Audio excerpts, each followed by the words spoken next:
Bismillahirrahmanirrahim. Assalamualaikum warahmatullahi wabarakatuh. Perkenalkan, nama saya Windy Astuti dengan NIM S1S1210097. Di sini saya akan menjelaskan proses dan penjadwalan. Konsep proses. Pengertian ringkasan. Proses didefinisikan sebagai program yang sedang dieksekusi. Keterkaitan hubungan antara proses dengan sistem operasi terlihat dari cara sistem operasi menjalankan atau mengeksekusi proses. Sistem operasi mengeksekusi proses dengan dua cara, yaitu batch system yang mengeksekusi jobs dan time served sistem yang mengatur pengeksekusian program pengguna atau user atau task. Dalam pengeksekusiannya, sebuah proses juga memiliki status yang mencerminkan keadaan dari proses tersebut. Diagram status proses. Bisa? Wih, dia tidak muncul diagramnya. Tidak bisa.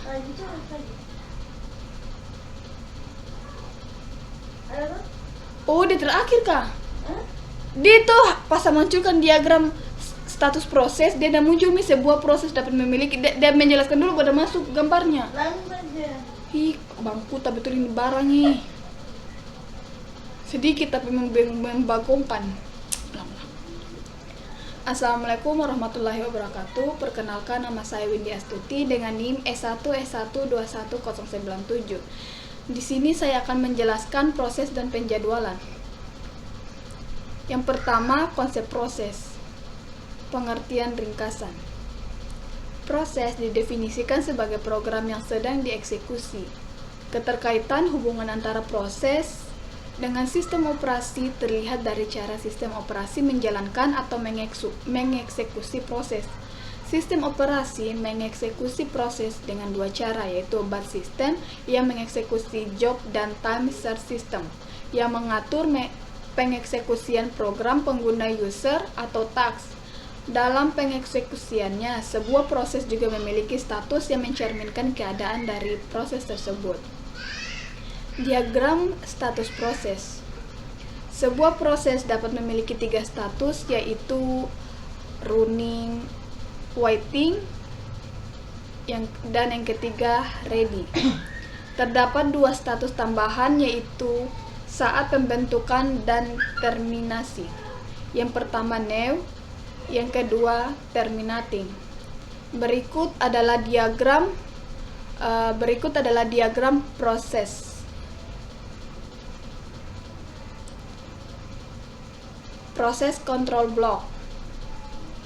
Setiap proses digambarkan dalam sistem operasi oleh sebuah proses control block atau PSB, juga disebut sebuah control block. Berikut adalah proses control block. Pembentukan proses. Sebuah proses dibuat melalui sistem call create process yang membentuk proses turunan atau child process yang dilakukan oleh proses induk atau present process. Proses turunan tersebut juga mampu membuat proses baru, sehingga semua proses ini pada akhirnya membentuk pohon proses. Ketika sebuah proses dibuat, maka proses tersebut dapat memperoleh sumber daya seperti waktu CPU, memori, berkas, atau perangkat MK. Sebuah daya ini dapat diperoleh langsung dari sistem operasi, dari proses induk yang membagi-bagi sumber daya kepada setiap proses turunannya, atau proses turunan dan proses induk berbagi sumber daya yang diberikan sistem operasi. Yang kedua, konsep thread. Pengertian ringkasan. Thread merupakan cara dari komputer untuk menjelaskan dua atau lebih task dalam waktu bersamaan. Sedangkan multithreading adalah cara komputer untuk membagi-bagi pekerjaan yang dikerjakan sebagian-sebagian dengan cepat, sehingga menimbulkan efek seperti menjalankan beberapa task secara bersamaan walaupun otaknya hanya satu. Keuntungan multithreading. Multithreading adalah cara pengeksekusian yang mengizinkan beberapa thread terjadi dalam sebuah proses, saling berbagi sumber daya tetapi dapat dijalankan secara independen. Keuntungan dari sistem yang menerapkan multithreading dapat kita kategorikan menjadi 4 bagian. Yang pertama yaitu meningkatkan respon dari pengguna, yang kedua pembagian sumber daya, yang ketiga ekonomis, dan yang keempat mengambil keuntungan dari arsitektur multiprosesor. Model multithreading. Yang pertama yaitu model many-to-one, yang kedua model one-to-one, yang ketiga model many-to-many. Berikut adalah gambar model multithreading.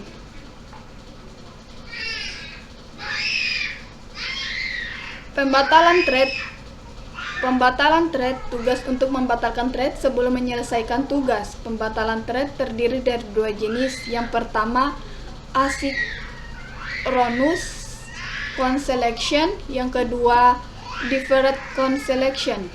Thread pools menciptakan sejumlah thread yang ditempatkan di dalam pool di mana thread menunggu untuk dipanggil.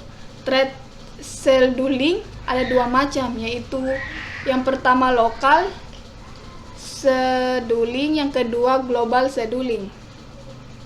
Yang ketiga, konsep penjadwalan. Pengertian ringkasan. Penjadwalan CPU adalah pemilihan proses dari antrian ready untuk dapat dieksekusi. Penjadwalan CPU merupakan konsep dari multiprogramming di mana CPU digunakan secara bergantian untuk proses yang berbeda. Suatu proses terdiri dari 2 siklus, yaitu burst MK dan burst CPU, yang dilakukan bergantian hingga proses penjadwalan CPU mungkin dijalankan ketika proses yang pertama running ke waiting time, yang kedua running ke ready state, yang ketiga waiting ke ready state, yang keempat terminates. Proses 1 dan 4 adalah proses non-preemptive, di mana proses tersebut tidak bisa diinterrupt. Sedangkan 2 dan 3 adalah proses preemptive, di mana proses boleh diinterrupt. Untuk penjadwalan preemptive, penjadwalan CPU mungkin akan dijalankan ketika proses dalam keadaan yang pertama yaitu berubah dari running ke waiting state, yang kedua berubah dari running ke ready state, yang ketiga berubah dari waiting ke ready state, yang keempat dihentikan. Penjadwalan preemptive mempunyai arti kemampuan sistem operasi kemampuan sistem operasi untuk memberhentikan sementara proses yang sedang berjalan untuk memberi ruang kepada proses yang prioritasnya lebih tinggi. Untuk penjadwalan non-preemptive terjadi ketika proses hanya yang pertama berjalan dari running state sampai waiting state, yang kedua dihentikan. Ini CPU menjadi proses sampai proses itu pindah ke waiting state, itu pun dihentikan, proses tidak diganggu.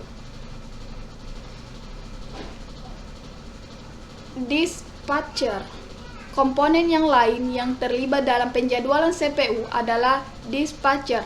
Dispatcher adalah modul yang memberikan kontrol CPU kepada proses yang sedang terjadwal. Fungsinya adalah yang pertama context switching, yang kedua switching to user mode dari kernel mode, yang ketiga lompat dari suatu bagian di program user untuk mengulang program. Berikut adalah struktur timeline dispatcher.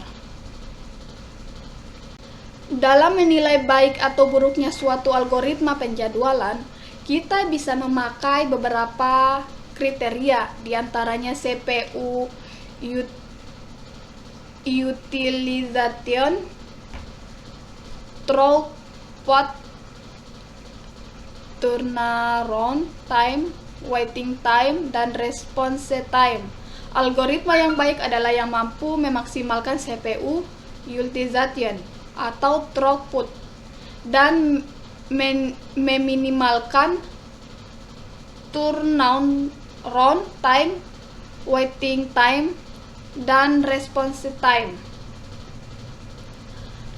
Mungkin hanya sampai di sini. Saya akhiri dengan wabillahi taufiq wa hidayah. Wassalamualaikum warahmatullahi wabarakatuh.